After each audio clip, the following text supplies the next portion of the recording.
একটা জাদুকরী অরণ্যে চাঁদের আলোয় ভেসে থাকা রাতে ক্যালু নামের সাহসী এক ছোট বিড়াল বেরিয়ে পড়ে এক দুর্ধর্ষ অভিযানে। লাল জামা আর পিঠে একটা ছোট ব্যাগ নিয়ে সে পাড়ি জমায় গভীর জঙ্গলের ভিতর, তার অজানা রহস্য খুঁজতে। রাত যত গাঢ় হয়, ক্যালু এক পুরনো রহস্যময় প্রাসাদের সামনে এসে দাঁড়ায়। ভাঙা গেট, লতায় পাতায় মোড়া, বাইরে আগুন জ্বলে এক ক্যাম্পফায়ারে।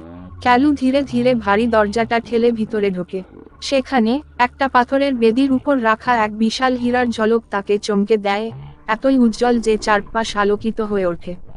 ঠিক তখনই মাটি কেঁপে ওঠে, আর একটা গর্জন শোনা যায়। অন্ধকার ফুঁড়ে বেরিয়ে আসে একটা বিশাল লাল ড্রাগন, ডানা মেলে আগুন ছাড়ে তার মুখ দিয়ে। ক্যালু থমকে যায়, ভয়ে, বিস্ময়ে। কিন্তু ক্যালু বুদ্ধিমান, সে হঠাৎ পাশেই পড়ে থাকা একটা জলের পাইপ দেখে। তৎক্ষণাৎ সেটা তুলে আগুনের মুখে ছুঁড়ে দেয় পানি। শো শো করে ধোঁয়া উঠতে থাকে। আগুন